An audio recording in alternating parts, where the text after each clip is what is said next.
तो देखिए वो तस्वीर भी हमने आपको दिखाई और एक खबर भी आपकी स्क्रीन पर आ गई है। 8 बार वोट डालने का एक वीडियो जो वायरल हुआ था, उसके बाद इसी मामले को लेकर ये लेटेस्ट अपडेट हमने आपको बताई। प्रमोद मिश्रा जी भी हमारे साथ जुड़े हुए हैं, भारतीय जनता पार्टी के प्रवक्ता सौरभ मालवीय हमारे साथ जुड़े हुए राजनीतिक विश्लेषक। सबसे पहले एक रिएक्शन ले लेते हैं सौरभ जी का। सौरभ जी, आज के मतदान को आप किस तरह से बाकी के चरणों से अलग देख रहे हैं? क्योंकि लोगों के मन में जो मुद्दे होते हैं, जो सहन में बातें होती हैं, वो भी बदल जाती हैं। कई बार ऐसा होता है कि आखिरी चरण आते आते हवा बदल चुकी होती है। अभी आज के मतदान से पहले क्या आपके मन में हलचल है, क्या समझ पा रहे हैं आप सौरभ जी? देखिए, यह वह क्षेत्र है पूर्वांचल का 14 सीटों में यह तय करता है जातीय ध्रुवीकरण पर।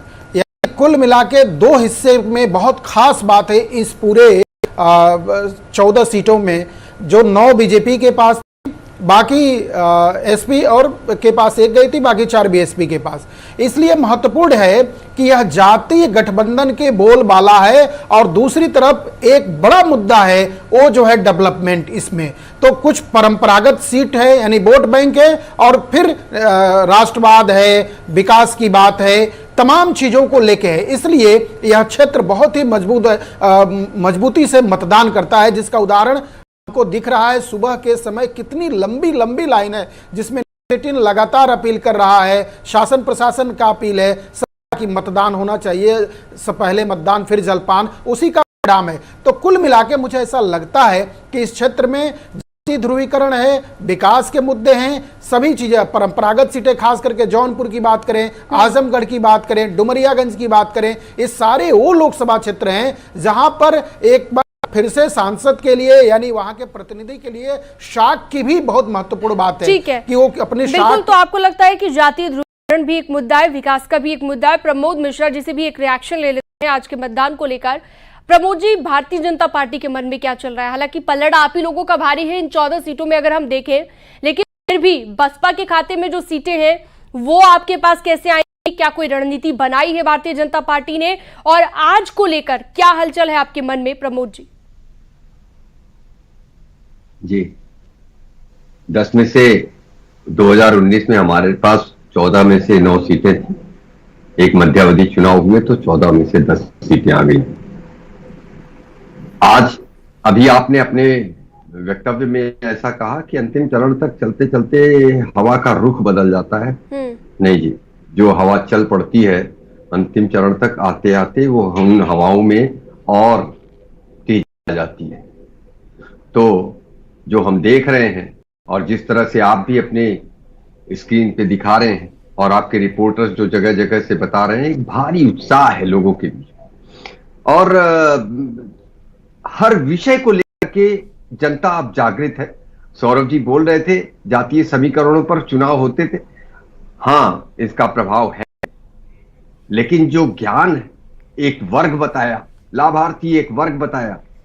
ज्ञान जब मैं कहता हूं तो ठीक है, मैं आपके पास लौटती हूं और दोबारा हम चर्चा करेंगे आगे प्रमोद जी। और प्रमोद जी पूरी तरह से कॉन्फिडेंट है कि भारतीय जनता पार्टी के पक्ष में ही हवा चल रही है और अभी तक कोई भी इस तरह का जो हवा का रुख बदलने वाली बात है वो कोई नहीं है। वक्त एक बहुत छोटे से ब्रेक का हो गया है। तमाम गेस्ट हमारे साथ जुड़े हुए हैं, हमारे रिपोर्टर हमारे साथ फिर से जुड़े हुए हैं। वक्त छोटे से ब्रेक।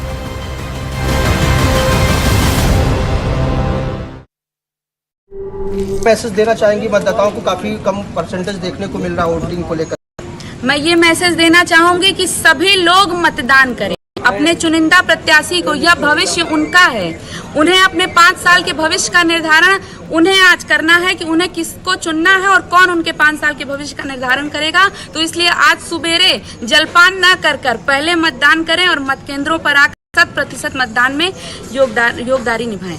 तो निश्चित तौर मतदाता खुद जो है लोगों को जागरूक करना है और एक मैसेज देने की कोशिश कर रहे हैं। हमारे पास कुछ और मतदाता है जो अपने मताधिकार का प्रयोग करके बाहर निकल चुके हैं। सबसे पहले अपने को दिखा रहे हैं, हम उनसे जानना चाहेंगे किस तरीके का लोगों के अंदर उत्साह है। आपने अपने मताधिकार का प्रयोग किया है, किस तरीके का उत्साह? जैसा कि मैंने अपने बूथ पर अपना पहला मतदान किया है और देखने में यही लग रहा है कि अभी से ही मतलब मतदाता इतने जागरूक हैं कि लोग लाइन लगी हुई है और बूथ खुलते ही पूरी भीड़ लग गई है।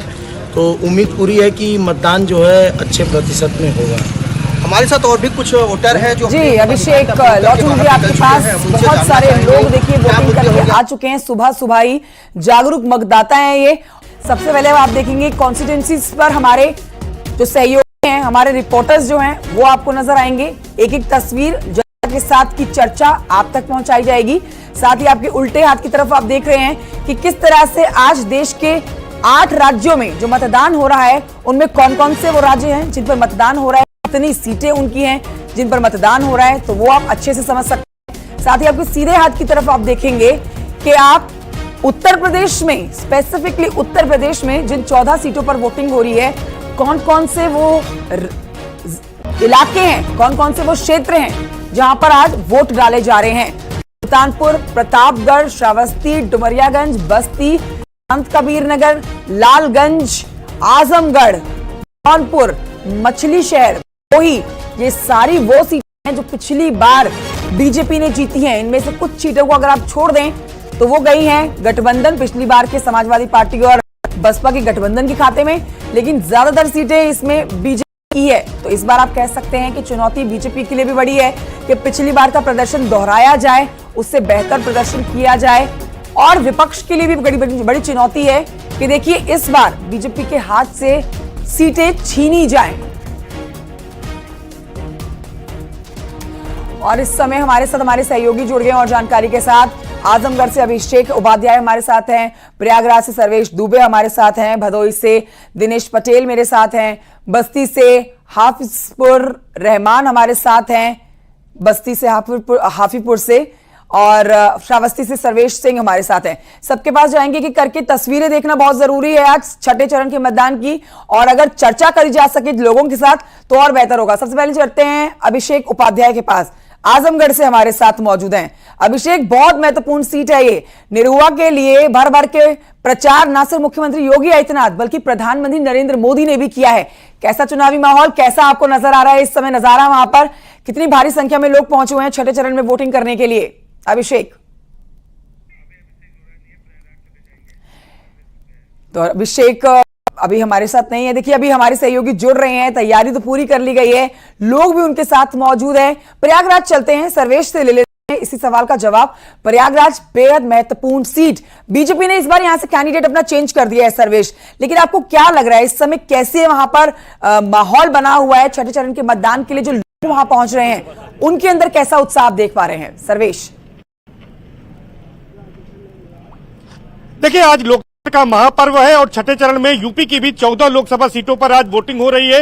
162 प्रत्याशी इसमें चुनाव मैदान में, जिनके भाग्य का फैसला आज